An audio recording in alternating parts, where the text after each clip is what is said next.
할렐루야. 명절 잘 보내셨습니까?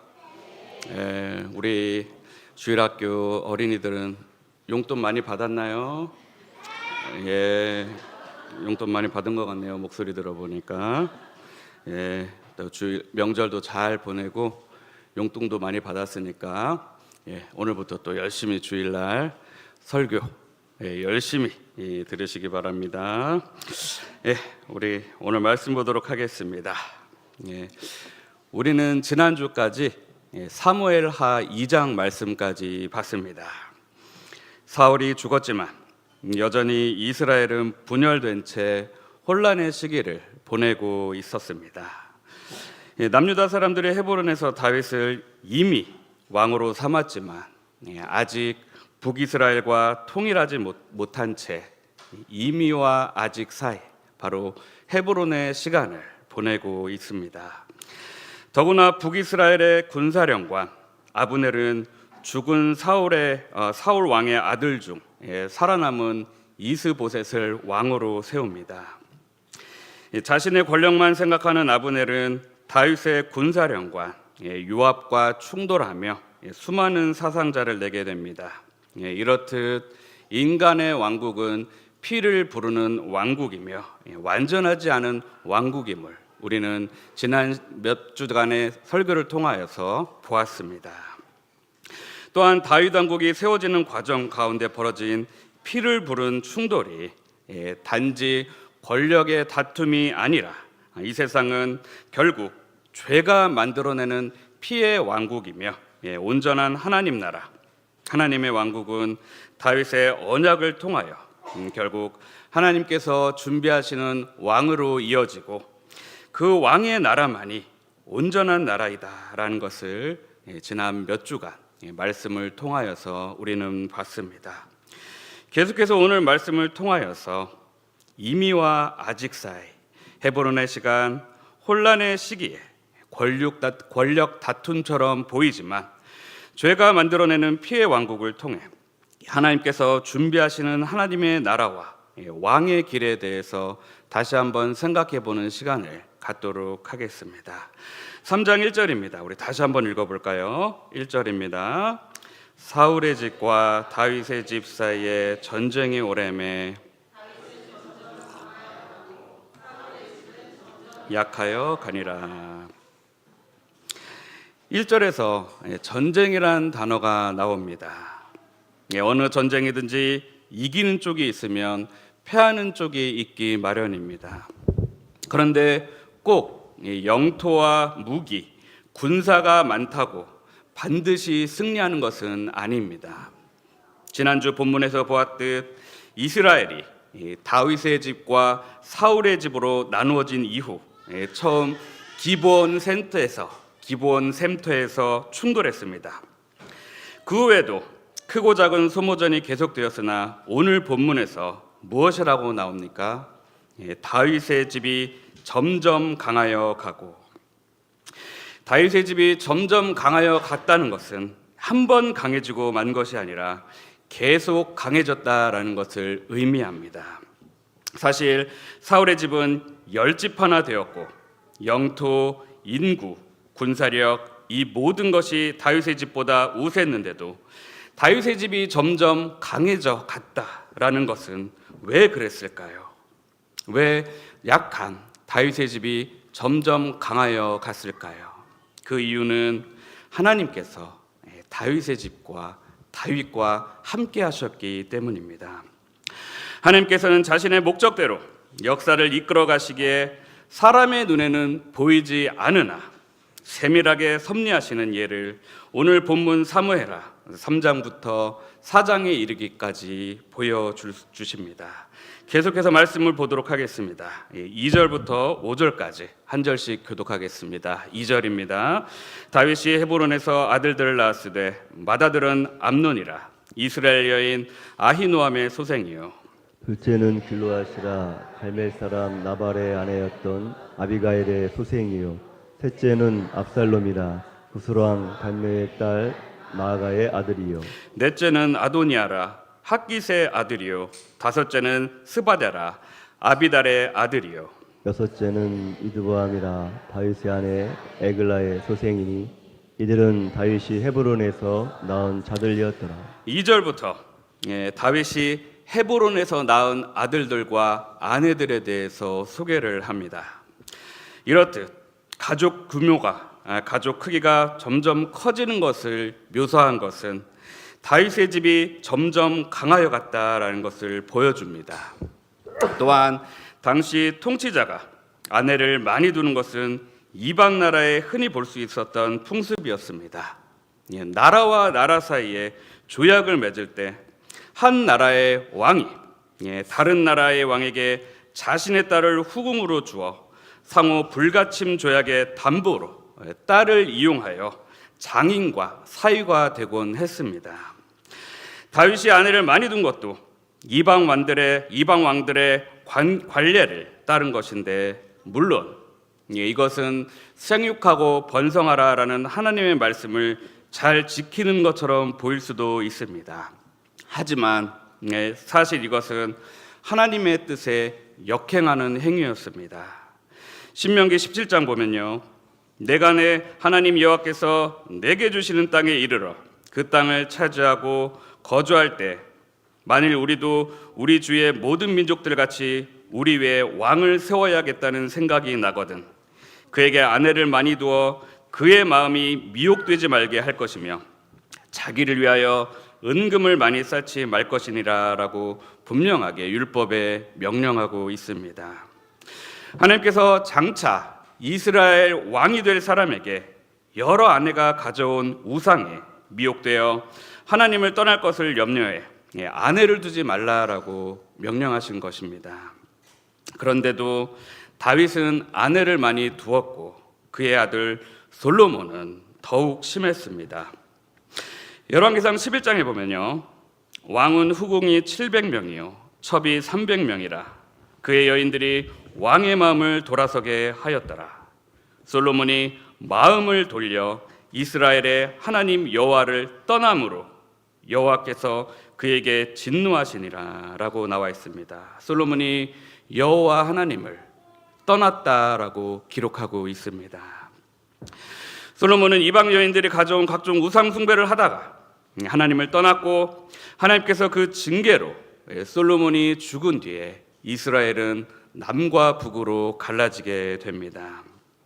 다윗이 율법의 규례를 어기고 여러 아내를 둔 것은 그도 위대한 인물이었으나 하나님의 율법을 온전히 지키지 못한 죄인인 것을 보여줍니다.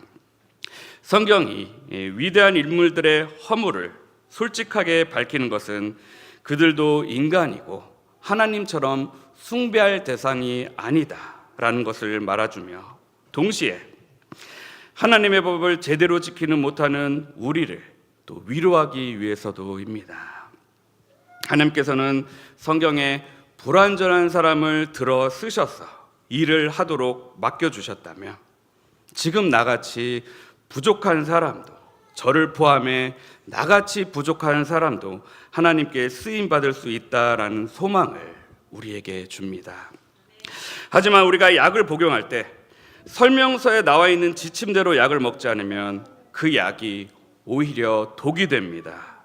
이처럼 하나님의 말씀을 지키지 않을 때 약이 독이 될 수가 있습니다.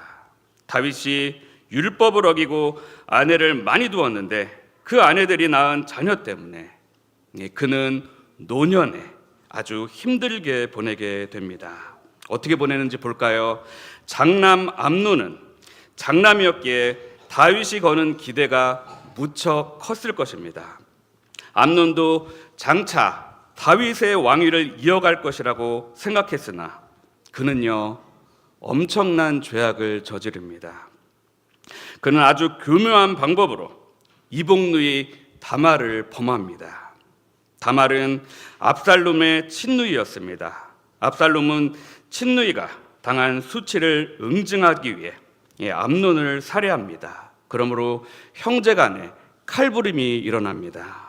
그 후 압살롬이 외갓집 그슬로 도망갔다가 3년 만에 예루살렘으로 돌아옵니다. 하지만 예루살렘으로 돌아온 후 2년 동안 그의 아버지 다윗은 그를 만나주지 않습니다. 그 2년 사이 압살롬은 자신을 대면하지 않는 아버지에 대한 분노와 수치의 시간을 보냈을 것이고, 결국 그는 아버지의 왕위를 찬탈하기 위하여 쿠데타를 일으켰습니다. 다윗은 아들의 반란 때문에 도망가기까지 했습니다. 압살롬은 다윗이 도망간 틈을 타서 백주 대낮에 자기 아버지의 후궁들을 범하는 폐륜을 저질러 아버지의 가슴에 대못을 박습니다. 네 번째 아들 아도니아는 다윗이 나이 많아 임종 직전에 있을 때 요압과 제사장 아비아달을 모의해 스스로 이스라엘 왕이라고 선포합니다. 그러나 다윗은 솔로몬을 다음 왕으로 세웁니다. 솔로몬은 왕이 되어 아도니아를 살려주었으나 아도니아가 밧세바에게 다윗과 함께했던 수뎀 여인 아비삭을 자신의 첩으로 달라고 요구를 합니다. 솔로몬은 이것을 자신에 대한 왕권의 도전으로 여기고 아도니아를 결국 죽이게 됩니다. 이렇듯 하나님 말씀에 순종하지 않고 많은 아내 첩을 둔 다윗의 말년에 불순종의 결과를 톡톡히 치르게 됩니다. 계속해서 말씀 보도록 하겠습니다. 6절부터 11절 한 절씩 교독합니다. 제가 먼저 읽습니다. 사울의 집과 다윗의 집 사이에 전쟁이 있는 동안에 아브넬이 사울의 집에서 점점 권세를 잡으니라. 사울에게 첩이 있었으니 이름은 리스바이요 아야의 딸이더라. 이스보셋이 아브넬에게 이르되 내가 어찌하여 내 아버지의 집과 통관하였느냐 하니 아브넬이 이스보셋의 말을 매우 분하게 여겨 이르되 내가 유다의 계머리냐? 내가 오늘 당신의 아버지 사울의 집과 그의 형제와 그의 친구에게 은혜를 베풀어 당신을 다윗의 손에 내주지 아니하였거늘 당신이 오늘 이 여인에 관한 허물을 내게 돌리는도다. 여호와께서 다윗에게 맹세하신 대로 내가 이루게 하지 아니하면 하나님이 아브넬에게 벌 위에 벌을 내리심이 마땅하니라. 그 맹세는 곧 이 나라를 사울의 집에서 다윗에게 옮겨서 그의 왕위를 단에서 브엘세바까지 이스라엘과 유다에 세우리라 하신 것이니라 하매 이스보셋이 아브넬을 두려워하여 감히 한마디도 대답하지 못하니라. 6절을 보면요, 사울의 집과 다윗의 집 사이에 전쟁이 있는 동안에라고 또다시 전쟁을 언급하며 1절에서 나왔듯 다윗은 점점 강하여 가고 사울의 집은 점점 약하여 가는 이유를 설명합니다. 사울의 집이 점점 약하여 가는 이유, 약해져 가는 이유, 첫 번째로는 이스보셋과 아브넬의 갈등이었습니다. 고대는 새로 왕위에 오른 사람이 선왕의 첩들을 후궁으로 맞이드리는 것이 관례였습니다. 이 관례에 따라 사울의 첩들은 이스보셋의 차지가 됩니다. 근데 군사령관 아브넬이 사울의 첩 리스바와 간통하자 이스보셋은 이것을 자기 왕권에 대한 도전이라 생각하고 따집니다. 왜냐하면 이전 통치자의 첩과 관계를 하는 것은 곧 그 통치자의 후계자라고 주장하는 것이기 때문입니다. 실제로 아브넬은 본인이 왕처럼 행동했습니다. 아브넬은 이스보셋의 따짐에 화를 내면서 내가 당신에게 이스라엘 나라를 주었는데 사울의 첩 하나쯤 차지할 수 있는 것 아니냐라고 하면서 이스보셋을 버리고 이스라엘을 다윗의 손에 넘겨주겠다고 합니다. 여기에 겁에 질른 이스보셋은 한마디 대꾸도 하지 않았으며 아브넬은 자신이 했던 말을 실행에 옮기기 위해 왕이 이스보셋을 배제시키고 전령을 다윗에게 보내 이스라엘을 주는 조건으로 언약을 맺자라고 제안을 합니다. 계속해서 말씀 봅니다. 12절에서 16절입니다. 한 절씩 교독합니다. 아브넬이 자기를 대신하여 전령들을 다윗에게 보내어 이르되 이 땅이 누구의 것이니까? 또 이르되 당신은 나와 더불어 언약을 맺사이다. 내 손이 당신을 도와 온 이스라엘이 당신에게 돌아가게 하리이다 하니 다윗이 이르되 좋다. 내가 너와 언약을 맺거니와 내가 내게 한 가지 일을 요구하노니 나를 보러 올 때 우선 사울의 딸 미가를 데리고 오라. 그리하지 아니하면 내 얼굴을 보지 못하리라 하고 다윗이 사울의 아들 이스보셋에게 전령들을 보내 이르되 내 처 미가를 내게로 돌리라. 그는 내가 전에 블레셋 사람의 포피 100개로 나와 정혼한 자니라 하니 이스보셋이 사람을 보내 그의 남편 나이스의 아들 발디엘에게 그를 빼앗아오매 같이 읽습니다. 그의 남편이 그와 함께 오되 울며 바울임까지 따라왔더니 아브넬이 그에게 돌아가라 하매 돌아가니라. 아브넬은 자신이 한 말을 실행시키기 위해 전령을 다윗에게 보내 이 땅이 누구의 것이니까 라고 말하며 자신이 실세임을 다윗에게 말합니다. 그러며 북이스라엘을 다윗에게 넘겨주겠다는 조건으로 언약을 맺자라고 제안을 합니다. 나라가 위태로울 때 왕을 중심으로 전 백성이 단결해도 살아남을까 말까 한데 왕과 총사령관의 분열은 이스라엘 전체 분열로 이어지게 됩니다. 다윗은 아무 노력도 하지 않고 적들의 내분으로 이스라엘 왕이 될 기회를 얻습니다.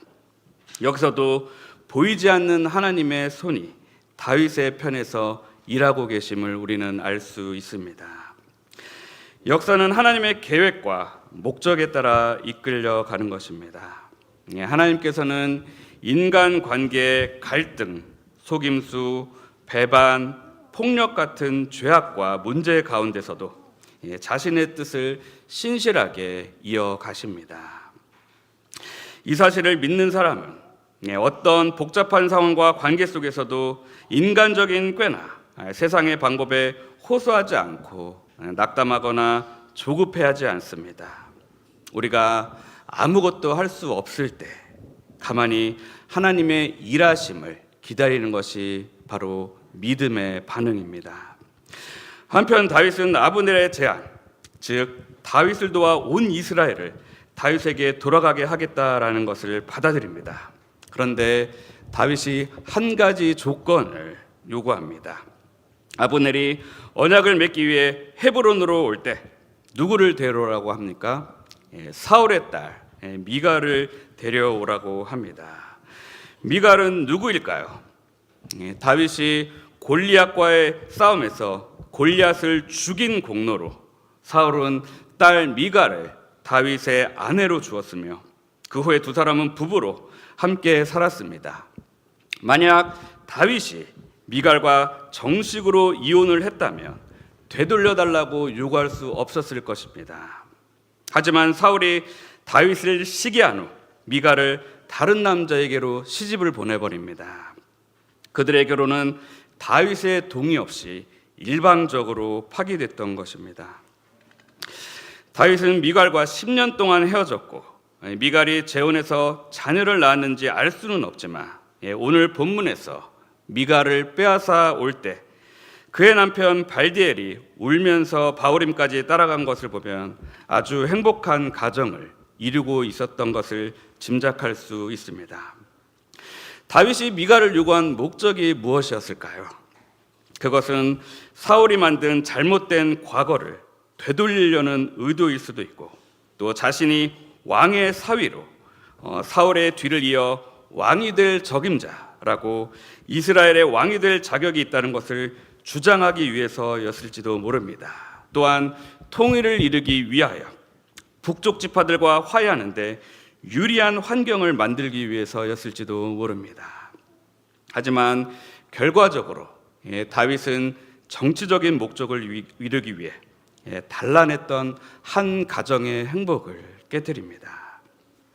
다윗이 의도했던, 의도하지 않았던 그는 정치적인 목적을 이루기 위해 하나님의 뜻인 이웃사랑을 어긴 것입니다.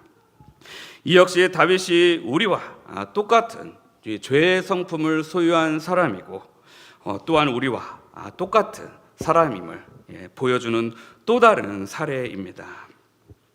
오늘 본문의 두 여인 사울의 첩 리스바와 사울의 딸 미갈은 둘 다 당시 남성들의 정치적인 목적에 의해 인권이 무시당하고 이용당했던 어찌 보면 불쌍한 여인들이었습니다. 이것이 세상 권력이요 힘으로 세상을 다스리는 인간 왕의 한계였습니다. 오늘 본문 마지막 부분입니다. 17절부터 21절까지 또 한 절씩 교독하겠습니다. 17절입니다.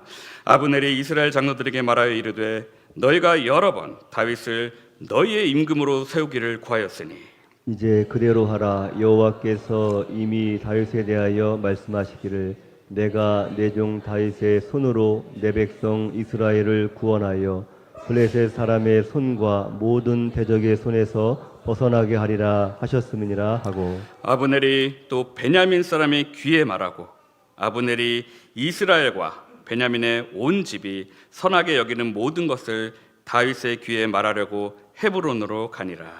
아브넬이 부하 20명과 더불어 헤브론에게 이르러 다윗에게 나아가니 다윗이 아브넬과 그에 함께한 한 사람을 위하여 잔치를 배설하였느니라. 같이 있습니다. 아브넬이 다윗에게 말하되 내가 일어나 가서 온 이스라엘 무리를 내 주의 왕 앞에 모아 더불어 언약을 맺게 하고 마음이 원하는 대로 모든 것을 다스리게 하리라 하니 이에 다윗이 아브넬을 보내매 그가 평안히 가니라. 사울의 집이 점점 약하여져간 이유가 계속해서 나옵니다. 그것은 바로 아브넬이 노련한 정치가답게 이스라엘과 사울의 출신인 베냐민 지파 장로들을 설득해 이스라엘을 다윗에게 넘겨주기로 했던 자신의 계획을 관철했기 때문입니다. 19절에 보면 아브넬이 베냐민 사람의 귀에 말했다라고 나옵니다.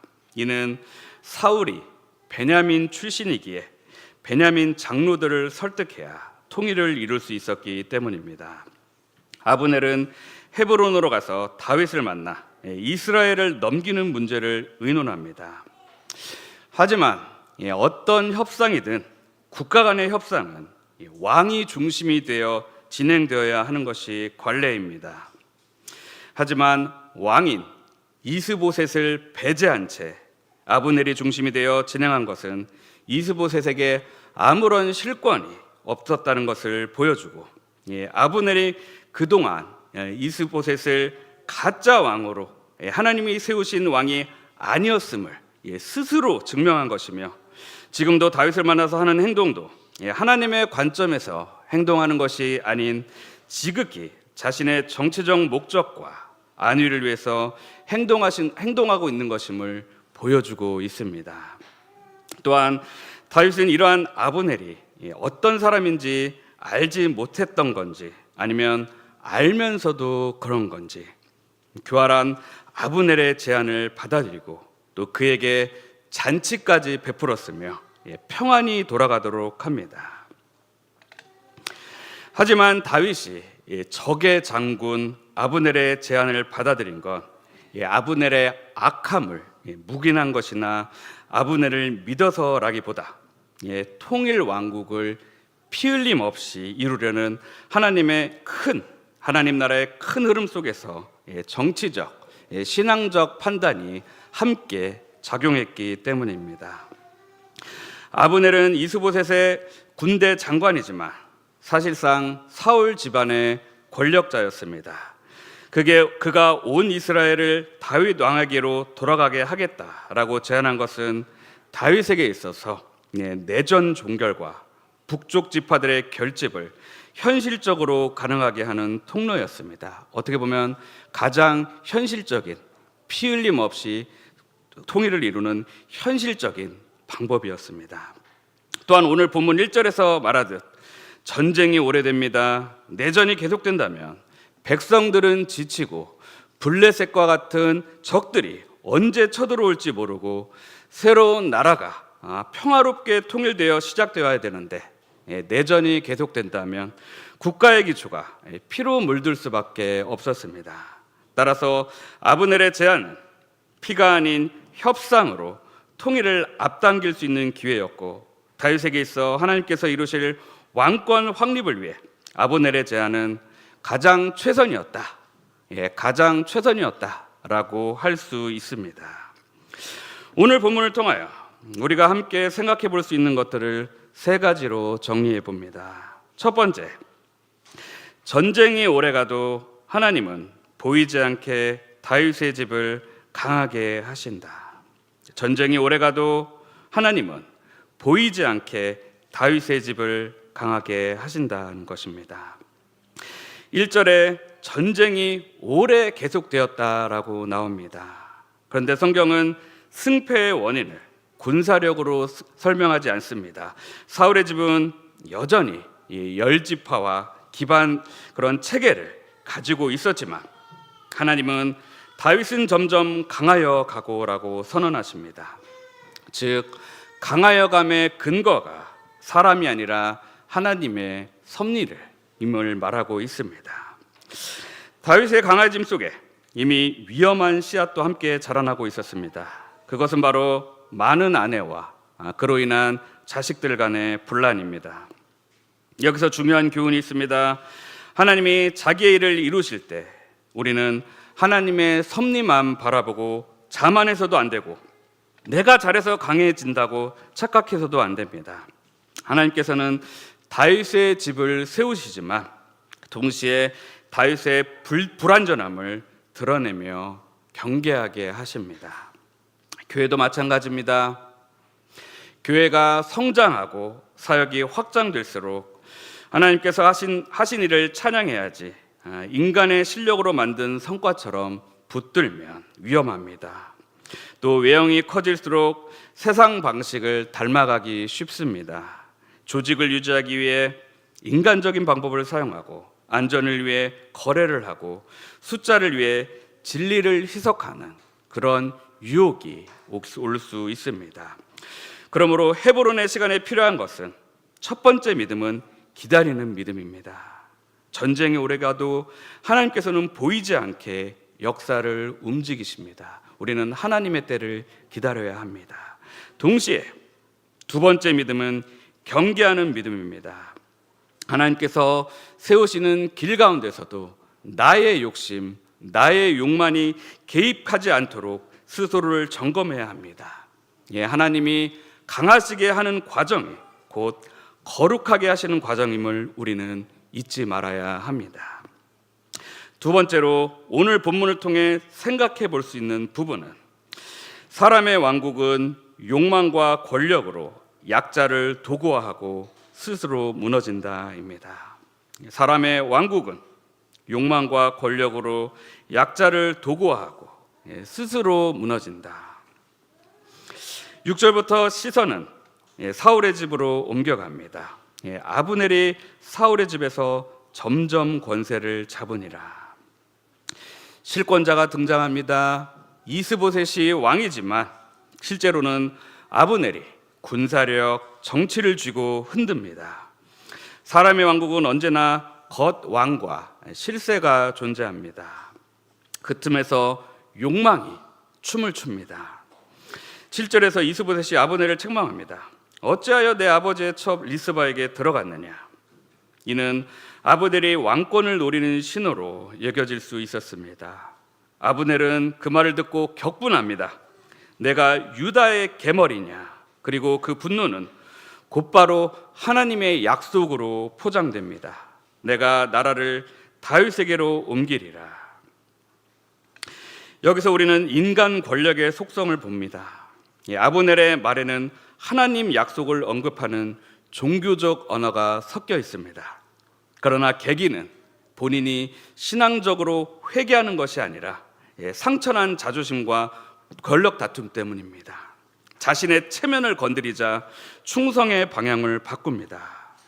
아브넬은 총 3명의 왕을 섬깁니다. 원래 사울 왕에게 충성한 사람이었지만 그 다음에는 이스보셋을 왕으로 세우고 이제는 다윗 왕에게 충성하겠다고 충성의 방향을 자기 마음대로 바꿉니다. 이렇듯 사람의 왕국은 진리보다 자기가 중심이 되기 쉽습니다. 또한 가장 거룩한 언어로 가장 세속적인 계산을 포장하기 쉽습니다. 하나님의 말로 본인의 욕망을 포장하기 쉽습니다. 그런데 이 권력 게임의 피해는 늘 약자에게로 갑니다. 리스바는 본문에서 한 번도 자신의 목소리를 내지 못합니다. 또 13절에서 16절에 다윗이 조건으로 미갈을 요구할 때 미갈 역시 정치적 표지로 이동됩니다. 이스보셋은 미갈을 빼앗아오고 현재 남편 발디엘은 울며 따라옵니다. 한 가정의 눈물이 큰 정치의 계산 속에서 흘러나옵니다. 성경은 절대로 이 장면을 아름답게 포장하지 않습니다. 눈물이 기록되어 있습니다. 이것은 사람의 왕국이 비인간성입니다. 목표를 위해 사람을 수단으로 삼습니다. 교회는 어떻습니까? 교회도 이런 유혹에서 자유롭지 않습니다. 공동체가 위기일수록 누군가를 희생양으로 삼아 문제를 빨리 정리하고 덮어버리고 싶습니다. 교회를 위해서, 사역을 위해서라는 말이 실제로는 내 체면을 지키고 내 편을 만들기 위한 계산이 될 수 있습니다. 누군가의 사연과 상처, 가정의 눈물은 하나님의 뜻이라는 이름으로 무시되기도 합니다. 그러므로 본문은 우리에게 질문합니다. 내가 지금 붙들고 있는 거룩한 명분은 정말 하나님의 뜻인가? 아니면 내 자존심과 욕망의 포장지인가? 그리고 내 결정이 누군가의 눈물의 대가로 삼고 있지는 않은가? 교회는 목적만 오르면 어떤 수단을 사용해도 괜찮다는 것인가? 아닙니다. 절대로 아닙니다. 하나님 나라의 방식은 언제나 약자를 보호하며 진실을 말하며 공동체의 거룩을 세웁니다. 마지막으로 오늘 본문을 통해 함께 생각해 볼 수 있는 것은 세 번째, 하나님 나라는 피가 아니라 언약과 평화의 길로 통일을 이룬다입니다. 하나님 나라는 피가 아니라 언약과 평화의 길로 통일을 이룬다. 17절부터 아브넬은 장로들에게 말합니다. 너희가 전에도 다윗을 왕으로 세우기를 원하였으니 이제 그대로 하라. 그리고 18절에서 결정적 근거를 말합니다. 하나님이 다윗을 통해 이스라엘을 모든 원수의 손에서 구원하시겠다 하셨다라는 것입니다. 통일의 목적은 권력 안정이 아니라 구원입니다. 하나님 나라의 목표는 언제나 백성을 살리는 데 있습니다. 구원하는 데 있습니다. 아브넬은 베냐민 지파까지 설득하고 다윗에게 20명과 함께 옵니다. 다윗은 그들에게 잔치를 베풉니다. 그리고 21절 아브넬은 온 이스라엘을 모아 왕과 언약을 맺게 하리이다 라고 말합니다. 여기서 핵심 단어는 언약입니다. 하나님의 통일은 칼로 밀어붙여 되는 것이 아니라 하나님 앞에서 약속을 새기고 질서를 세우는 언약적 평화로 가는 것입니다. 특히 성경은 다윗이 아브넬을 보내매 그가 평안히 가니라라고 기록합니다. 여기서 평안은 단순한 안전통행이 아니라 샬롬의 방향입니다. 여러분, 샬롬이 무엇일까요? 물론 평안의 의미가 있지만 잘못 옮겨뒀던 것을 제대로 된 장소에 두는, 이전에 잘못된 것을 제대로 돌이키는 것이 바로 샬롬입니다. 다윗이 아브넬을 순진하게 믿었기보다 다윗이 왕궁을 세우는 방식이 암살과 복수가 아니라 평화와 언약, 샬롬의 언약이어야 함을 보여줍니다. 하나님은 자기 나라를 피해 방식이 아니라 평화의 방식으로 세우십니다. 그러나 우리는 다음 주에 보게 될 이어지는 본문을 잘 알고 있습니다. 요압이 사적인 개인적인 감정으로 복수로 아브넬을 죽입니다. 즉 평화의 문이 열렸음에도 불구하고 그 순간에도 죄의 본성은 평화를 깨트리려 합니다. 그래서 하나님 나라의 평화는 선한 의지로만 유지되지 않습니다. 공동체는 평화를 지키기 위해 절차와 권한과 책임의 구조를 함께 세워야 합니다. 공정한 절차가 없으면 강한 자가 자기 정의를 실행합니다. 권한의 경계가 없으면 실세가 칼을 마구 후드립니다. 책임이 명료하지 않으면 평화는 덮어주기가 되어 언젠가 다시 폭발합니다. 평화를 택하는 리더십은 더 엄격함과 공정함으로 공동체를 세워야 합니다. 사랑하는 성도 여러분, 오늘의 결론입니다. 우리도 헤브론의 시간을 보내고 있습니다. 이미 하나님께서는 예수 그리스도를 왕으로 세우셨지만, 하나님의 나라가 임했지만, 그러나 아직 우리 삶과 공동체의 모든 영역이 그 왕의 통치 아래 완전히 정돈된 것은 아닙니다. 그래서 우리는 분열과 갈등, 오해와 상처, 오래가는 전쟁과 같은 시간을 경험합니다. 그때 우리는 두 가지 길 중 하나를 선택하게 될 것입니다. 사람의 왕국 방식으로 더 큰 힘으로, 더 빠른 결정으로 상대를 꺾어 평화를 만들어내려고 합니까? 아니면 하나님 나라 방식으로 진실을 말하고 공정한 절차를 지키며 약자의 눈물을 기억하고 시간을 들여 화해의 길을 걸어가려고 합니까? 오늘 본문은 분명하게 우리에게 말씀하고 있습니다. 사람의 왕국은 결국 스스로 무너집니다. 아브넬은 한순간에 자기가 충성했던 왕을 바꿔버리고 종교적인 언어로 자신의 계산을 포장합니다. 이스보셋은 두려움에 말 한마디 못합니다. 권력 앞에서 한마디도 못하고 두려움에 정의가 무너집니다. 그리고 그 틈에서 약자는 말없이 끌려가고 눈물은 흘러도 아무도 책임지지 않습니다. 이것이 죄가 만든 왕국의 모습입니다. 그런데 하나님은 이 어두운 현실 속에서도 자기 나라를 포기하지 않으십니다. 하나님은 피를 더 쏟게 하시는 분이 아니라 피 흘림을 멈추게 하시는 분이십니다. 그래서 하나님은 언약과 평화의 길을 여십니다. 다윗이 아브넬을 평안히 보냈다는 정면은 완전한 왕의 그림자를 보여줍니다. 다윗은 불완전합니다. 그의 집에도 죄의 씨앗이 있습니다. 그럼에도 하나님은 그 불완전한 역사 속에서 참된 왕을 준비하십니다. 그분이 바로 예수 그리스도이십니다. 예수님은 아브넬처럼 유리한 편으로 옮겨 타며 왕이 되신 분이 아닙니다. 예수님은 권력을 쥐고 약자를 도구 삼아 왕이 되신 분이 아닙니다. 오히려 예수님은 스스로 약한 자의 자리에 서셔서 자기 피로 우리를 살리며 왕이 되셨습니다. 사람의 왕국은 피를 요구하지만 하나님 나라의 왕은 자신이 피를 흘려 평화를 만드십니다.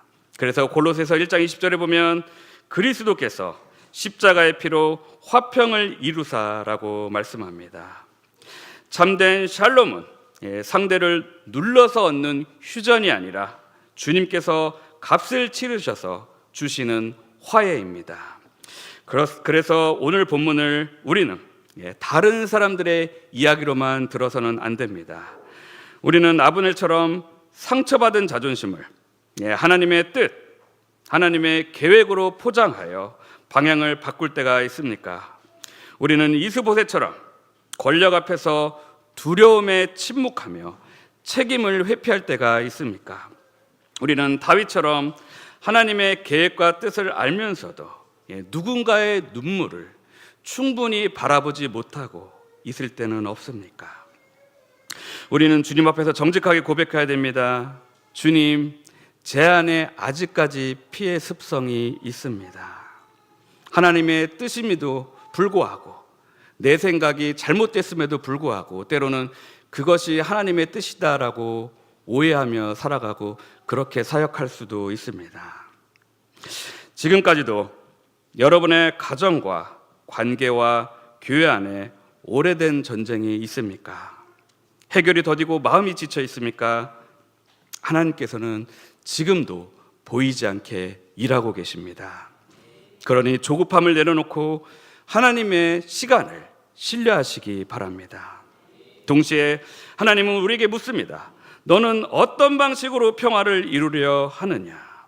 내 자존심이 만든 의를 내려놓고 십자가가 만든 화의 길로 우리는 걸어가야 합니다. 누군가의 눈물을 대가로 삼는 그런 평화가 아니라 누군가의 눈물을 닦아주는 평화를 선택해야 합니다. 마지막으로 다윗이 아브넬을 평안히 보낸 것처럼 우리도 평안을 보내는 사람이 되어야 합니다. 말로만 평화를 외치는 사람이 아니라 실제로 절차를 세우고 권한을 내려놓고 책임을 지는 방식으로 평화를 구현하는 교회가 되어야 합니다. 교회의 정회원 제도가 바로 그런 것입니다. 교회가 말로만 사랑이 넘쳐야 된다라고 말하는 것이 아니라 정말로 행동으로, 그리고 권리만 내세우는 것이 아니라 책임과 의무를 다하는 것으로 우리는 교회 생활을 해야 합니다. 그때 세상은 교회를 통해 피해 왕국과는 전혀 다른 나라가 있음을 알게 될 것입니다. 주님의 샬롬이 우리 가운데, 우리 교회 가운데 늘 넘치게 될 것입니다. 이 시간 다 같이 기도하도록 하겠습니다. 오늘 말씀을 생각하면서 기도하도록 하겠습니다. 지난 몇 주간 사무엘하 말씀을 통하여서 정말로 하나님 나라는 피로 세우는 것이 아니라 정말로 기다림과 인내와 하나님의 뜻으로, 오히려 자기의 피를 흘림으로 세워지는 나라임을, 왕이 피를 흘림으로 세워지는 나라임을 알게 되었습니다. 하지만 우리는 헤브론의 시간을 보내고 있습니다. 이미와 아직 사이에 있습니다. 아직 부족합니다. 아직 분열이 있을 수 있습니다. 갈등이 있을 수 있습니다. 교회뿐만 아니라 나 자신도, 또 가정 안에서도, 내가 속한 직장 가운데서도 피해 왕국처럼 느껴질 수도 있습니다.